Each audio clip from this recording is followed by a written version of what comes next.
Connaissez-vous la jeune et talentueuse Gabi Schall?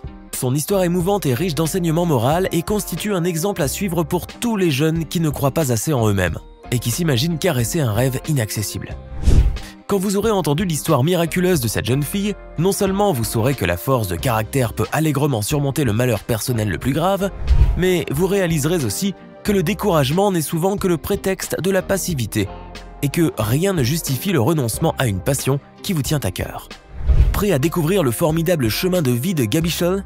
Regardez donc la vidéo jusqu'au bout et si elle vous plaît, n'oubliez pas de mettre un pouce bleu, de vous abonner à la chaîne et d'activer la cloche pour ne rien rater de nos prochaines publications.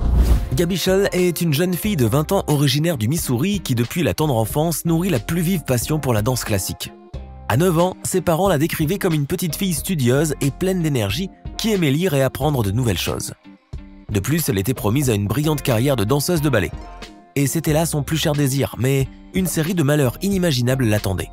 Écoutez ce qui va suivre. Un jour qu'elle s'amusait à faire du patin à glace en compagnie de ses amis, un drame qui allait bouleverser sa vie se produisit. Gabi Schall manqua l'exécution d'un saut et chuta brutalement sur son genou droit. Dans les jours qui suivirent, elle eut à cet endroit du corps une douleur constante mais anodine et qui ne l'empêchait pas de mener assez tranquillement sa vie. Mais 3 semaines plus tard, voyant que l'état de son genou ne s'améliorait toujours pas, les parents de la fillette l'emmenèrent chez un médecin. Aussi surprenant que cela puisse paraître, celui-ci ne décela aucune sérieuse anomalie dans les radiographies effectuées. Selon lui, tout allait bien, le traumatisme était bénin et le temps dissiperait sans doute la gêne continuellement ressentie par la jeune danseuse. Mais 1 mois plus tard, cette prévision heureuse était loin de se réaliser. Tout au contraire, les apparences donnaient à croire que le mal s'aggravait. En effet, au fil des jours, le genou droit de Gabi Schall commençait à gonfler et lui faisait de plus en plus mal. Les parents se résolurent alors de faire de nouvelles radiographies de la jambe de la jeune fille, dont l'inquiétude grandissait. Le diagnostic, cette fois, disait bien quelque chose. D'après les images, Gabi Schall souffrait d'une fracture de stress qui, comme son nom l'indique, est une mince fissure des os causée par un stress récurrent. Cet examen médical est d'autant plus rassurant qu'il s'agit d'une blessure sportive assez répandue et qui touche particulièrement les personnes ayant une bonne condition physique. Par conséquent, le médecin se contenta de lui prescrire des béquilles en attendant les examens complémentaires plus précis de l'IRM qui nécessitent un délai de plusieurs jours. Le 10 mars 2011, les parents reçurent ces résultats impatiemment attendus et ils se souviennent douloureusement de ce jour qui allait changer leur vie. Malheureusement, les examens poussés révélaient dans le genou de la fillette une pathologie extrêmement rare, un ostéosarcome. Avant de poursuivre notre récit, disons quelques mots sur cette maladie dont les causes sont mal connues et qui touche entre 100 et 150 personnes chaque année en France, dont la plupart sont des enfants, des adolescents et de jeunes adultes. Un ostéosarcome est une forme de cancer virulente qui affecte les os de la personne malade et qui nécessite une chimiothérapie ainsi qu'une opération chirurgicale. Cette tumeur maligne attaque fréquemment les extrémités osseuses près des articulations. 1 fois sur 2, elle se développe autour du genou et plus précisément au bas du fémur. C'est le cas de Gabi Schall.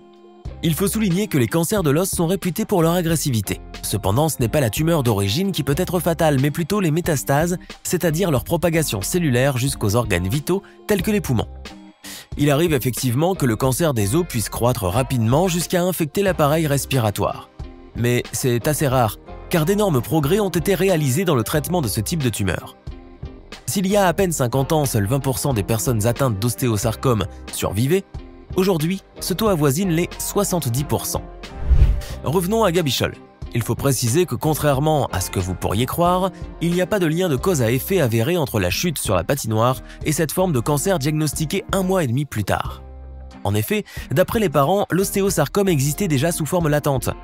Et bien que la légère blessure n'ait rien arrangé, elle leur a fourni du moins l'occasion de procéder à tous les examens médicaux, sans lesquels la tumeur osseuse se serait fatalement propagée à l'insu de tous. C'est selon cette logique que le médecin avait déclaré aux parents, peu de temps après la triste nouvelle, que la mésaventure de la patinoire avait en réalité sauvé la vie de Gabi Schall.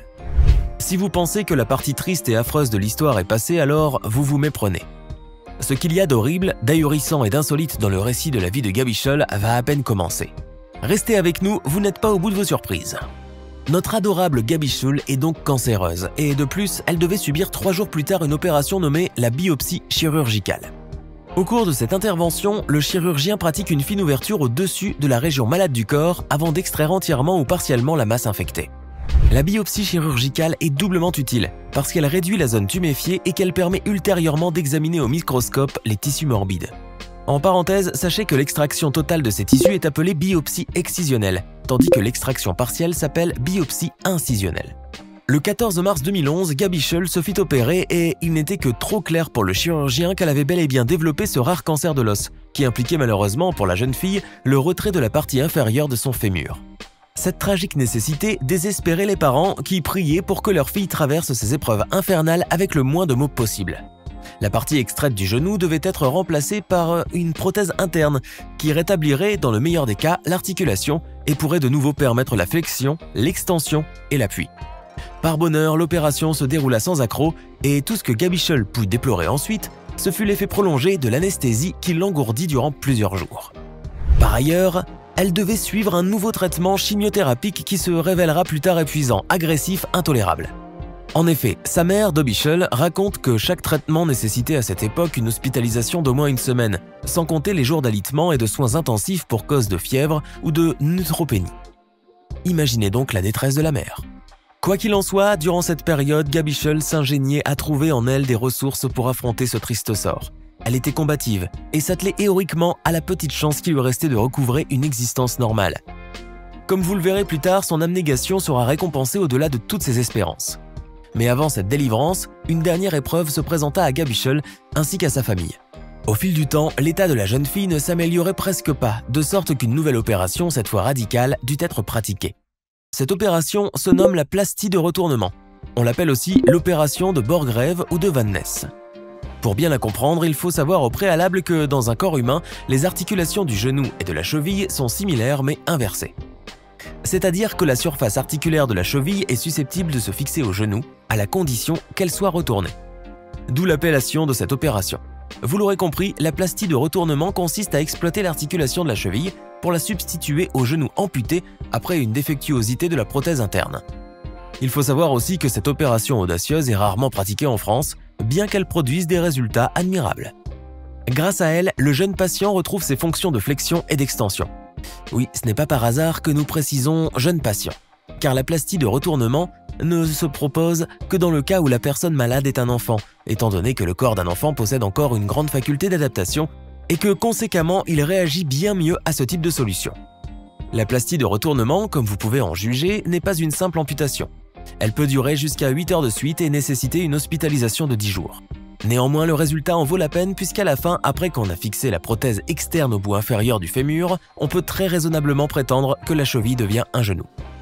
Gabi Schall fit donc cette salvatrice opération en juin 2011 et 5 mois plus tard, elle arrêta définitivement sa chimiothérapie.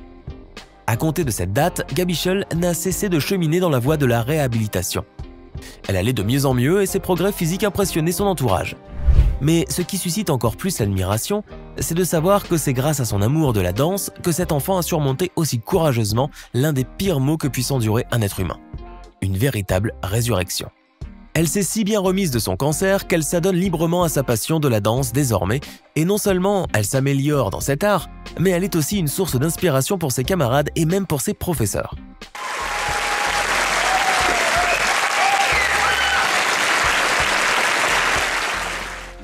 Elle participe à des compétitions et en termes de talent, elle n'a absolument rien à envier aux autres danseuses. De son passé affreux, elle ne conserve que le bon côté, en déclarant que son opération lui avait permis de faire beaucoup plus que ce qu'elle avait imaginé d'abord et qu'elle n'a jamais souhaité revenir en arrière pour changer les choses. Sa persévérance est digne d'admiration, mais sa générosité l'est davantage encore. En effet, sa nouvelle vie est principalement tournée vers les autres désormais.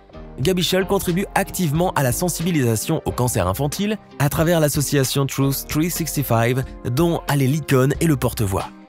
Qui d'autre mieux qu'elle pourrait guider vers le bonheur des enfants cancéreux? Gabi Schall a des aspirations encore plus belles pour l'avenir. En effet, elle aimerait être infirmière ou pédiatre ou chercheuse en cancérologie tout en pratiquant assidûment la danse classique. Et à ceux qui doutent d'un tel avenir, elle répond « Si je peux vaincre le cancer, vivre avec une jambe prothétique et réapprendre à tout faire, alors je crois que je peux tout faire. » On ne peut que lui donner raison et l'applaudir. L'association Truth 365, dont elle est la représentante, est en quelque sorte un organe qui a du poids à l'Institut national du cancer aux États-Unis. Étant donné qu'une part infime du budget annuel de cet institut fédéral est allouée au cancer infantile, le mouvement Truth 365 se propose de s'y consacrer pleinement. Au travers des collectes de fonds, des pétitions, des appels d'adhérents, des plaidoyers éloquents et des diffusions de documentaires édifiants sur ce fléau, cette association espère réduire le nombre de décès dus à toutes les formes de cancer infantile. Et pour y parvenir, le mouvement Truth 365 a 2 plans d'action mobilisant les citoyens. Il s'agit premièrement d'engager les citoyens à demander aux représentants et aux sénateurs de faire une priorité nationale de la recherche sur le cancer infantile et secondement, de faire en sorte que les élus appuient l'important projet de loi sur le cancer infantile. Cette loi, qui est le cheval de bataille du mouvement, devrait élargir les perspectives de recherche sur le cancer infantile, permettre une meilleure identification des incidences de cette maladie et bien entendu améliorer la qualité de vie de ceux qui en guérissent. En résumé, cette législation vise 3 pierres angulaires: recherche, surveillance et suivi. En ce qui concerne la recherche, elle est rendue malaisée pour 2 raisons.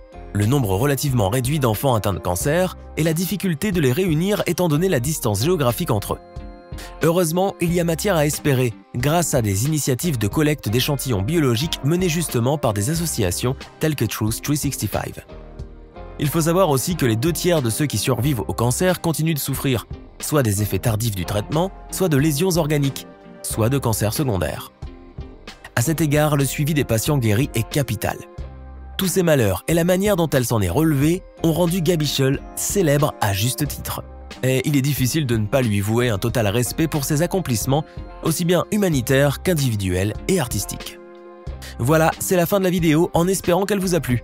Dites-nous vos impressions sur l'incroyable Gabischel en commentaire.